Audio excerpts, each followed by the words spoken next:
This is an experimental video inside an experiment itself. I am trying to conduct a more accurate and deep research to build solid foundations and demonstrate, in a more or less unassailable way, that Google is not just an important term, but the most important term for YouTube. When it is used either verbally or visually, it seems to attract extra layers of control over videos. This is my theory, born from observation. All of my videos that had the potential to be more successful than many others ended up with very few views, and in every single one of those videos the word Google appeared.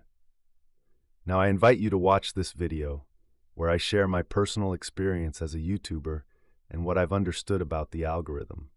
If you understood the message, then I ask you to share this same video everywhere. You know very well that I have never asked for this before, and I'm doing it only because I want to understand how powerful this overshadow really is, and how much the counterbalance of sharing, which I believe is the strongest boosting mechanism in the algorithm, can level out this overshadow. I am not interested in creating a successful video. What really matters to me is to understand, and I believe this should matter to all of us. I'm sitting here in front of my screen, looking at these numbers. 10,000 subscribers. When did that happen? I started this whole thing as a joke, really. I wanted to make quick daily Linux news, 1-minute videos, maybe 3 at most. Keep it dry, professional, completely impersonal. That was the plan anyway. For about a year, I stuck to this approach with almost stubborn naivety.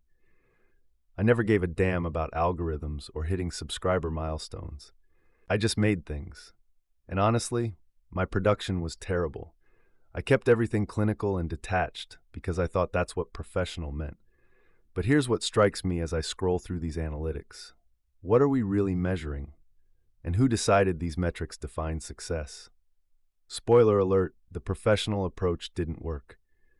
For 10 solid months, I barely scraped together 1,000 subscribers. When a video hit 1,000 views, I'd celebrate like I'd discovered something profound. But then something unexpected happened. I made this video about Slackware where I actually allowed myself to be human. I talked philosophy, dug into history, explored concepts that genuinely mattered to me, and people responded. The comments multiplied. The problem was, I didn't want to create that kind of content constantly. Those deeper videos consumed everything.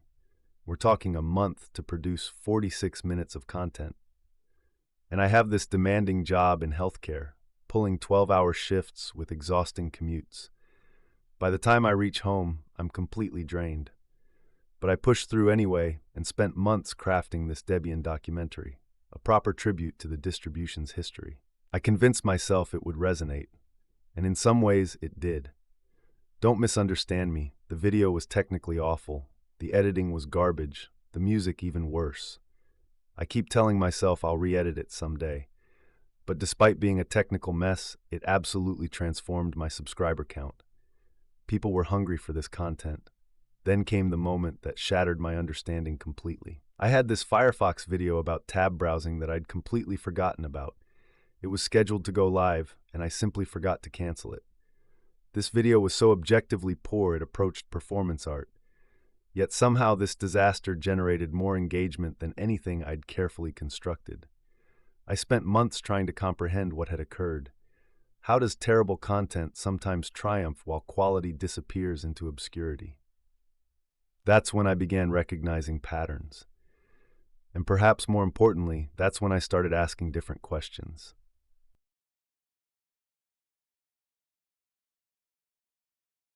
There's something I've come to understand about how this platform operates, something I call the algorithmic fortune slot. It's a sophisticated yet fundamentally randomized distribution system that governs content visibility across YouTube. This mechanism functions independently of content quality, operating instead on rigid structural parameters and engagement prediction matrices. Every video, regardless of creator status or content merit, enters what I think of as an initial exposure protocol. The algorithm presents it to a carefully curated subset of users. But this exposure isn't arbitrary. Content must first pass through what feels like a platform compatibility filter. Videos must conform to established parameters regarding title optimization, thumbnail design, categorical positioning. Imagine creating a video titled August 13th, Today is a Beautiful Day, with a casual garden photograph as thumbnail. It would fail this preliminary assessment immediately, not because the content lacks merit, but because it violates the platform's engagement-oriented syntax. The algorithm seeks content crafted specifically for the digital attention economy, materials that demonstrate fluency in platform dynamics regardless of their actual informational or artistic value. But here's where it becomes truly complex. Once content passes this compatibility filter, the algorithm begins constructing what I can only describe as a comprehensive engagement profile through microscopic analysis of user interactions. While watch time remains the primary metric, the system operates on far more granular behavioral interpretation. The algorithm monitors countless micro-interactions, viewing duration patterns, reaction frequencies, sharing behaviors, comment depth and sentiment, scroll velocity through recommendations, background versus active viewing sessions, cursor movement and click hesitation patterns. And critically, something I think of as the platform authority score of each viewing user. Each user possesses what effectively functions as an ELO rating within YouTube's ecosystem, reflecting their historical engagement patterns, subscription behaviors, content creation activity, and demonstrated influence on content virality. When high-authority users engage positively with content, their interaction carries exponentially more algorithmic weight than engagement from users with lower authority scores. This creates a stratified system where content success depends not merely on aggregate views, but on attracting engagement from users whose digital behaviors the algorithm has determined predict broader success.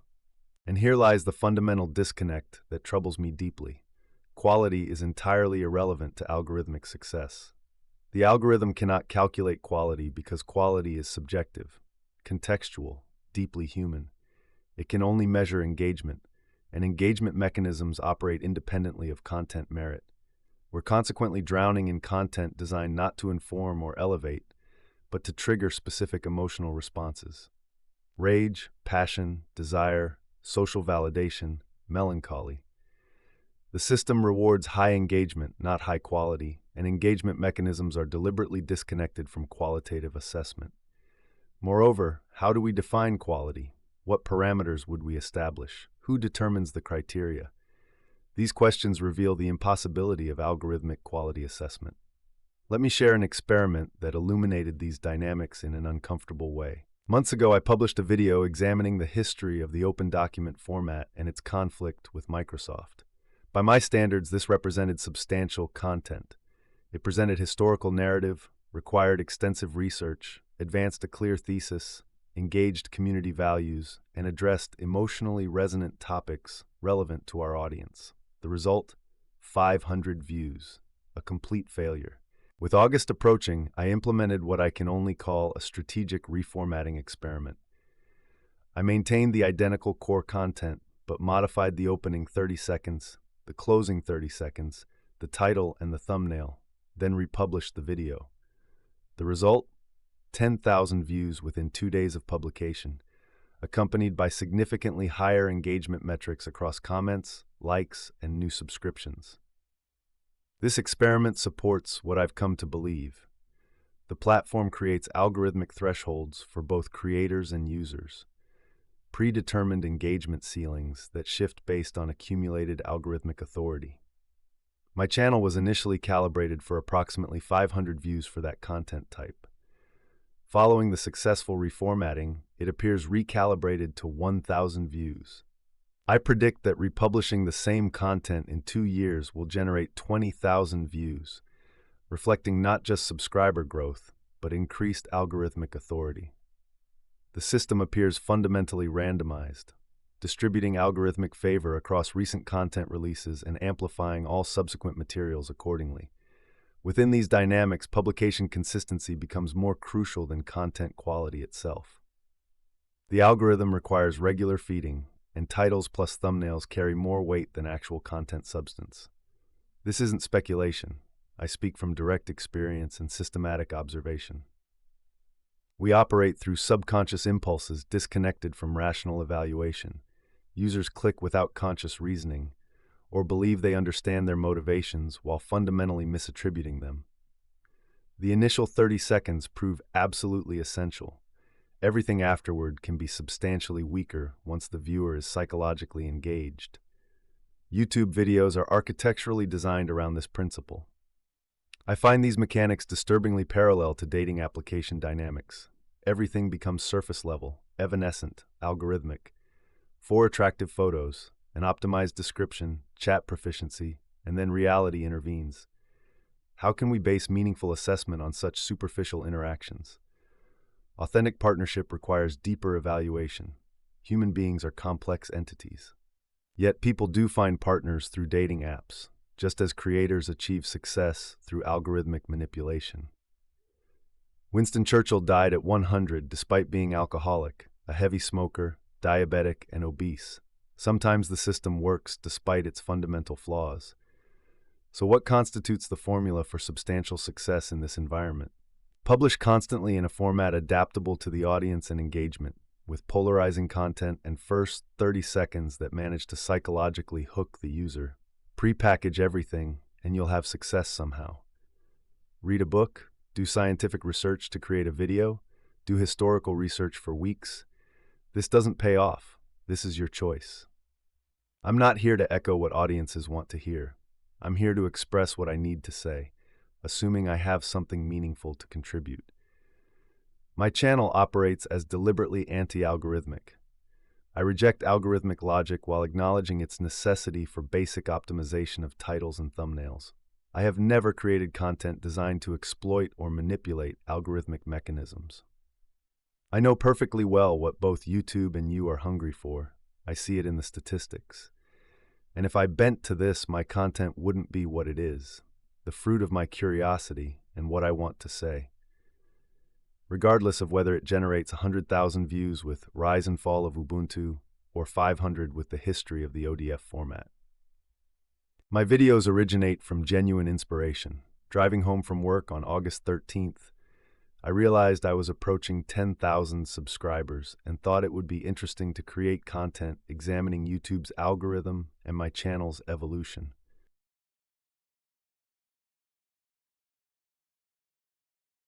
An artificial voice discussing Linux and open source? Initially, this would have seemed absurd to anyone. We're addressing YouTube's most discerning, passionate, and technically competent audience, people operating outside mainstream content consumption patterns. Yet here we are. It's precisely my audience that has granted me the opening to success on YouTube. But if we think we're like everyone else, well, we're thinking wrong. The Linux community is something different. All these algorithmic and online human behavior dynamics lead to a flattening, a general leveling, because even the same audience gets used to and demands from a creator the same posture. So if I make historical documentaries about open source, I should continue making only that, with that style, that language, that posture. And so we have monothematic channels with people who speak in the same way about the same things, about topics that are just repetitions of other topics. Is YouTube saturated? Is YouTube finished? No, it's not at all, especially for independent and rebellious voices intelligent enough to understand its mechanics, reject them, and build their audience with critical spirit. This is simply penalizing, more difficult, but it doesn't seem to me that the real world is different and that those who really have value are always rewarded over those who have other qualities. It doesn't always work that way. But let me offer some observations for those watching who are current or potential creators, because I think there are lessons worth considering. First, end the generic aesthetic. Stop with those LED lights behind your shoulders, the succulent plants, the white furniture. You all appear manufactured by the same mediocrity factory. There's something profoundly unsettling about this visual uniformity, this collective surrender to algorithmic expectations of what professional content creation should look like. Second, eliminate subscription begging. Stop pleading for subscriptions, comments, and shares. This approach produces counterproductive results. My audience possesses intellectual sophistication. They would be insulted if I suggested they need instruction on how to engage. Would I really tell them, please comment, as if they lack independent judgment? Respect the people consuming your content. Video descriptions should not become pools of desperate monetization attempts or t-shirt sales pitches. Descriptions should provide content depth, include source materials, reference books, offer genuinely interesting supplementary information, not repeated subscription requests. Content creators are professionals. Yes, you heard that right. We are professionals. Creating content is work. It's an art. Imagine going to your lawyer and at the end of the consultation they ask, "Could you buy me a coffee?" Ridiculous. Content creators are professionals. Google compensates us for creation. Focus on creating less monotonous content rather than constantly seeking financial support from your audience. I have never asked for support, and I'm not asking now. If you have $2, buy yourself a coffee and relax on a bench reading a book. Obviously, I've created a section on my website where donations are possible, using LibrePay, an open source tool, no less. And you know what? Some spontaneous donations have arrived. Those $12 per month I receive mean nothing economically. They're negligible in financial terms. But they mean everything in terms of gratification. I genuinely appreciated them, precisely in their gesture of encouraging me to continue my work, because they represent an authentic, spontaneous expression of appreciation. The algorithmic fortune slot reveals the fundamental tension between authentic expression and platform optimization. Success requires understanding these mechanics while maintaining intellectual integrity and authentic voice. The system rewards engagement over quality, consistency over brilliance, optimization over honesty, yet authentic creators can still thrive by refusing to sacrifice their essential perspective for algorithmic favor. But here's what will really challenge your understanding. Right now, somewhere out there, someone is creating videos that are absolutely incredible, content that would surpass both yours and mine completely. Videos with superior research, production value, more insightful analysis, everything you'd traditionally call quality. And they'll never achieve significant numbers. Not because the algorithm is broken, but because it's working exactly as designed. There are so many variables in play: timing, thumbnail psychology, title optimization, audience authority scores, random algorithmic slots, platform mood shifts, that quality becomes the most marginal factor in the entire equation. Think about that for a moment. The thing we creators obsess over most, making good content, is statistically irrelevant to success on this platform. It's like being the finest chef in a restaurant where customers order based solely on how appealing the menu appears. This isn't cynicism speaking. It's the brutal mathematics of attention economics. The algorithm doesn't care if your video transforms someone's life or if it's flashy garbage designed to trigger dopamine responses. It only recognizes engagement patterns, and engagement patterns have almost nothing to do with lasting value. And perhaps I'm suffering from a serious case of Dunning-Kruger syndrome here, but I genuinely believe that in the ethical tech, Linux, open source landscape, my channel ranks among the finest available. I know how that sounds: arrogant, self-serving, but honestly, these 10,000 subscribers are just confirmation that quality barely matters. Integrity doesn't matter. Values don't matter. The creator's intellectual honesty, their willingness to take risks, to fail, to navigate uncharted waters, none of that matters. What matters is understanding that you're playing a slot machine disguised as a meritocracy. The algorithm doesn't care that I spend weeks researching the political implications of document formats. It doesn't care that I refuse to put LED strips behind my shoulders or beg for subscriptions. It doesn't care that I'd rather make a video that challenges people than create content designed to please everyone. The 10,000 subscribers aren't validation of quality. They're confirmation that I finally learned to navigate a system that fundamentally doesn't value the things I thought mattered. And that's both liberating and deeply depressing. So if you're out there making incredible content that no one sees, understand this: it's not you. The system isn't designed to reward what you think it should reward. But perhaps, just perhaps, that means we can stop trying to feed the machine and start feeding the mind instead. Because at the end of the day, those 12 spontaneous dollars from someone who genuinely appreciated what I created mean more than any algorithmic success ever could, at least for me. Thank you for watching.